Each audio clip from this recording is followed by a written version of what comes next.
Halo, assalamualaikum. Hai semuanya. Balik lagi sama aku Adrin. Halo, dengan Tito. Oke, ini adalah episode 2 di Couplepreneur ini. Jangan lupa nonton dulu episode satunya. Kemarin kita ngebahas apa sih di episode 1? Tentang bisnis bareng pasangan. Ya, tentang Bener nggak itu ya? Iya, betul. Jadi sama pengenalan juga kali ya. Nah, di episode 2 kali ini kita mau membahas tentang apa ya? Kemarin juga sempat banyak yang request kayak yaudah materinya ini aja gitu. Jadi kita mau ngobrol tentang pengelolaan keuangan antara uang bisnis dengan uang rumah tangga. Jadi tentang uang. Oke, apa yang mau tanyain? Oke, nah jadi kemarin kan kita udah sempat bahas salah satu hal yang terpenting adalah pentingnya memisahkan keuangan atau rekening rumah tangga dengan rekening bisnis. Nah, mungkin di sini mau ditanya seberapa pentingnya sih memisahkan keuangan rumah tangga dengan keuangan bisnis? Kayak gitu. Jadi hukumnya itu wajib, harus dipisahkan, nggak boleh nggak, karena biar tahu, biar nggak kecampur juga intinya. Jadi nanti di saat omset kita lagi banyak, kita ngerasa duitnya banyak, wah kita biasanya tuh poya-poya tuh. Nggak sedikit juga teman kita yang terjebak dengan godaan di saat rekening bisnis dengan rekening rumah tangganya tuh. Dan kita juga sendiri ngalamin kayak gitu dulu pas awal-awal bikin bisnis, rekening bisnis dan rekening pribadi itu disatuin, dan akhirnya ya kurang bagus lah. Bukan kurang bagus sih, malah nggak bagus. Jadi kita juga terjebak gitu ya. Akhirnya terlalu konsumtif. Bukan konsumtif dalam, kalau kita ya bukan pembelaan. Kalau kita sih ke kehidupan pribadi sebenarnya biasa-biasa aja gitu. Cuman ke segi bisnisnya jadi segala macam pengen dibeli padahal ya belum waktunya gitu. Ya karena itu ngerasa duitnya ada banyak gitu kan. Dan kita itu merasanya kayak bukan halal sih, maksudnya ya udahlah nggak apa-apa gitu. Iya sah aja kan ini untuk bisnis gitu ya. Padahal nggak kayak gitu ya. Nggak kayak gitu. Terus juga kan ada uang pribadi yang kepake juga buat bisnis, ada akhirnya, padahal itu nggak boleh juga gitu di saat atau kebalikannya juga uang bisnis kepake buat pribadi. Nah itu makanya hukumnya wajib aja, teman-teman harus pisahin tuh. Kalau belum rekening masih punya satu, mau mulai bisnis ya bikin rekening dulu, harus terpisah. Terus pencatatan juga mungkin itu salah satu hal yang penting juga ya, biar nggak terjadi kayak tadi kalau misalnya uang pribadi yang kepake untuk uang bisnis, itu gimana tuh jatuhnya jadinya? Iya, harusnya memang pencatatan di bisnis kan kita udah pernah bahas ya dulu. Memang seorang pebisnis itu harus mempunyai financial literasi yang lumayan bagus gitu. Nah, nanti kalau misalkan ada uang pribadi yang kepake buat bisnis, itu harus tercatat juga apakah itu bentuknya pinjaman dari uang pribadi menjadi modal kerja atau modal investasi di bisnis. Nah, nanti itu harus dikembalikan, meskipun ya uangnya buat kita juga, tapi ya biar terukur bisnis kita ini masih sehat apa enggak sih gitu kan, atau modal kita ini masih bagus apa enggak sih gitu kan. Terus-terusan disuntik kan berarti bisnisnya kan nggak bagus juga ya. Kalau kita nggak punya catatan, kita nggak bisa ngukur dong ini sudah berapa nih modal yang kita tanamkan di bisnis kita gitu. Kayak gitu-gitulah kurang lebih. Oke. Jadi penting banget ya. Jadi sebenarnya bisnis itu nggak cuman melulu produk atau jasa gitu ya, tapi ternyata hal terpenting dalam berbisnis itu keuangan. Bener nggak sih? Kadang orang tuh suka bisnis ya udah saya punya produk bagus atau saya punya jasa yang bagus untuk ditawarkan, ini laku, tapi ternyata ada hal lain gitu. Ternyata keuangan itu salah satu part terpenting gitu. Setelah kita juga berapa tahun nih menjalani bisnis gitu. Jadi bisnis itu tidak cuma sekedar jualan lah intinya ya. Jadi bisnis itu, proses bisnisnya itu nggak cuma jualan, Secara administrasi juga itu bagian dari proses bisnis. Bisnis yang bagus itu adalah bisa mengkombinasikan semua bisnis proses itu terdokumentasi dengan bagus. Itu ciri-ciri bisnis yang bagus tuh. Semua proses bisnis harus bisa terdokumentasi, termasuk di dalamnya berarti kan laporan keuangan atau pencatatan keuangan kayak gitu. Kalau memang kita merasa kita tidak atau kurang capable di dalam financial literasi, sambil kita belajar ya kita rekrut orang yang menurut kita terpercaya, tapi dia harus mencatat, tugasnya hanya mencatat aja. Kita sebagai owner dari bisnis tersebut harus punya kendali atas uang.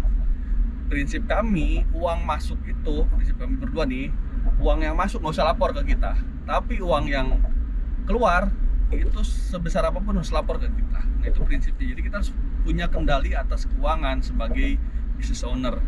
Jangan kita loss semuanya kok ke orang gitu.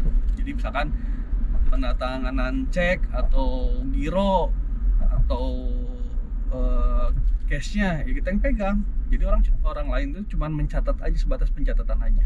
Kalau memang kita merasa dari segi finansial literasinya kita masih kurang, tapi tetap harus belajar teman-teman. Nggak bisa udahlah orang lain aja, ya nggak bisa juga, karena nanti kita jadi nggak tahu nih bisnis kita bagus apa enggak. Karena kalau kita nggak ngerti laporan keuangan, kita nggak bisa ngukur bisnis kita sejauh mana berhasil atau tidaknya kayak gitu.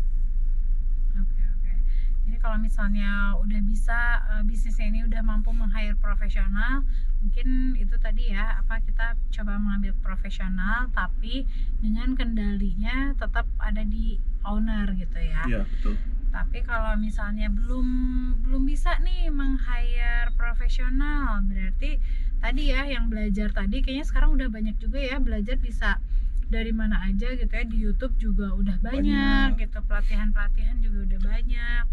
Atau terus kan mungkin, aplikasi juga kan banyak itu, juga ya. yang udah kita mau langganan per bulan, mau kita beli yang sudah jadi, kita tinggal input aja udah selesai lah gitu kan. Iya betul itu Nah, udah ada kayak zaman dulu kan. Iya, udah ada cash flow-nya, neraca dan segala Udah lengkap macam semua lah, gitu ya, dashboardnya udah bagus banget gitu. Iya. Banyak lah aplikasi-aplikasi tentang keuangan atau akuntansi perusahaan yang simpel, dari yang simpel sama yang basisnya ERP juga sekarang udah banyak banget lah gitu. Iya. Dan kita juga jadi bisa bisa compare dengan kenapa ya tahun ini kok gini, kita bisa runut ke tahun ke belakang gitu ya. Jadi kita menjadi punya data intinya. Iya betul, karena ternyata data itu sangat penting. Ya. Jadi salah satu sumber data yang bagus buat bisnis itu adalah laporan keuangan, performance finance itu sangat bagus, data utama lah buat bisnis kita dalam kita nanti mengambil keputusan strategi apa yang kita akan ambil ke depan itu. Selain data-data yang lain ya, data marketing, data customer behavior, data ekonomi segala macam lah gitu. Tapi yang terpenting adalah data dari financial reportnya itu sendiri. Nah, tadi kan kalau misalnya keuangannya disatukan nih, hal terburuk apa yang akan terjadi di dalam bisnis maupun dalam rumah tangga? Apa sih hal terburuknya? Berdasarkan pengalaman kita ya kacau balau, bisnis tidak terukur, cash flow tidak terbaca dengan jelas, keuangan rumah tangga juga tidak jelas juga. Bisa jadi kalau orang yang konsumtif akan terjebak dengan gaya hidup yang berlebih-lebihan karena ngerasa punya uang banyak. Karena uang omset itu merasa uang pribadi. Padahal di dalamnya kan kita harus bayar supplier lah, ya kan? Harus bayar tagihan-tagihan yang lain lah, harus bayar gaji karyawan lah, harus ngisiin buat sewa tempat lah gitu kan. Ada biaya penyusutan lah di situ segala macam gitu. Nah, itu kadang-kadang tidak bisa terukur kalau kita nyatuin keuangan pribadi dan bisnis. Dan tidak sedikit juga teman-teman kita di lingkaran kita yang terjebak oleh kelakuan kayaknya kasar banget, oleh ketidaktahuan lah ya, untuk memisahkan keuangan perusahaan atau bisnisnya dengan keuangan rumah tangga. Sebenarnya itu hal simpel, tapi ternyata itu jadi krusial gitu ya. Betul. Jadi apa ya? Jadi salah satu penyebab pertengkaran rumah tangga juga bisa jadi loh itu. Sangat bisa, Ya kan? sangat bisa banget. Oke.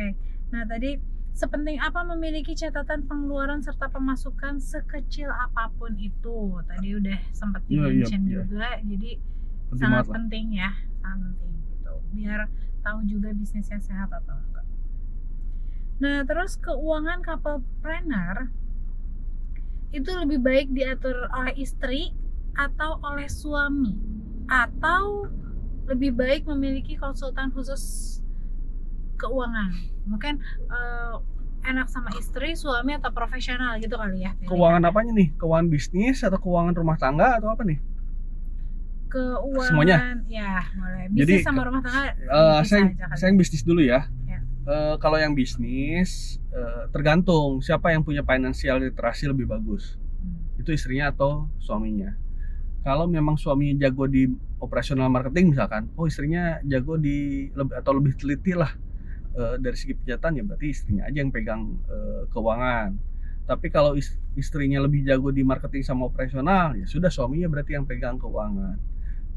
Profesional, kalau misalnya dua-duanya nggak bisa, tadi yang sempat saya bilang, kalau dua-duanya lemah dari segi financial literasi, hire profesional, tapi kendali atas uang tetap harus ada di kita sebagai business owner.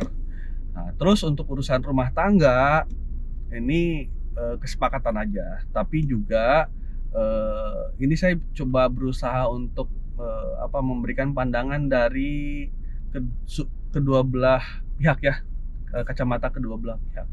Jadi ada laki-laki yang lemah terhadap pengaturan keuangan, ya sebaiknya istri saja yang pegang keuangannya.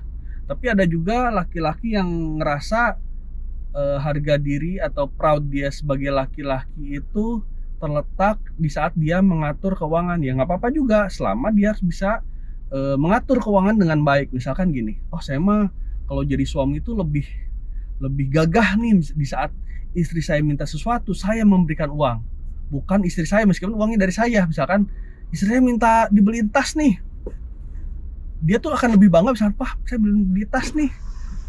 Nah, dia akan lebih bangga di saat dia mengeluarkan uangnya. Ada yang seperti itu tuh laki-laki tuh.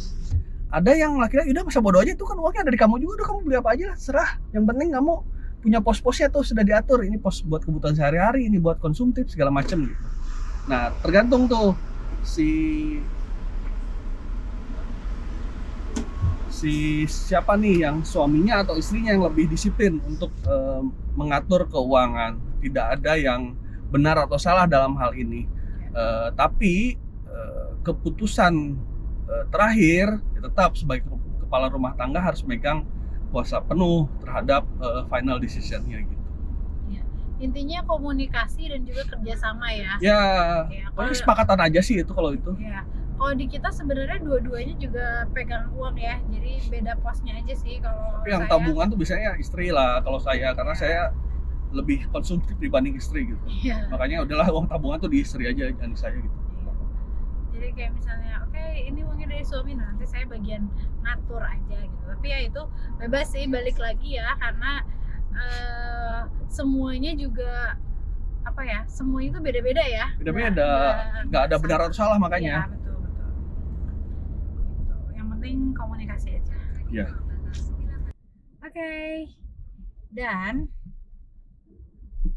tips couplepreneur nih ya, yang mau Ya. buka bisnis tapi hanya memiliki modal yang sedikit agar bisa growth atau bisa berkembang. Itu gimana nih tipsnya? Oke. Jadi teman-teman tuh jangan berpikiran bahwa modal itu adalah segala-galanya. Karena dalam bisnis, modal itu adalah bukan salah satu resep untuk membuat suatu bisnis. Jadi kalau saya ibaratkan, teman-teman mau bikin nasi goreng, kan di dalam nasi goreng itu resepnya salah satunya ada nasi, bawang merah, bawang putih, garam, dan lain-lain lah ya. Nah, modal itu tidak ada tuh dalam resep. Nah, modal itu adalah alat saja. Jadi kalau kita mau bikin nasi goreng, pengen cepet bikin nasi gorengnya apa? Ya tergantung nih, kita mau ngaduknya pakai sendok atau pakai serok. Nah, kalau mau cepet jadi, ya berarti pakai serok. Kalau pakai sendok ya bisa juga jadi kan, tapi lebih lama mungkin. Iya. Nah, jadi kecepatan dalam membangun suatu bisnis juga itu tidak menjadi ukuran juga. Karena yang pasti kalau kita pengen punya bisnis yang sustainable, itu kita harus betul-betul menjalani proses day by day. Karena kalau kita yang segala sesuatu yang instan, biasanya bisnisnya juga tidak long lasting. Jadi jangan minder lah kalau misalnya teman-teman punya modal dikit, ya udah jalanin aja, nikmatin aja prosesnya. Karena tidak sedikit juga yang awalnya dari bisnis dengan bermodal sedikit, sekarang sudah menjadi konglomerat, sudah menjadi bisnisnya yang luar biasa besar lah gitu. Berawal dari yang kecil-kecil.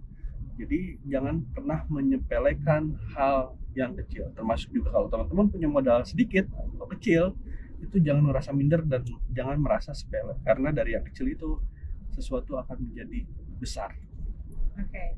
Nah, tapi kalau misalnya dia modalnya cuma segitu tuh, tapi dia pengen berkembang gitu. Nah, itu gimana tuh caranya? Kan kalau misalnya tadi, kalau misalnya modalnya sedikit, itu berkembangnya lama kan. Nah, Ya. tapi ini pengen lebih cepet nih. Nah, itu Oke. gimana?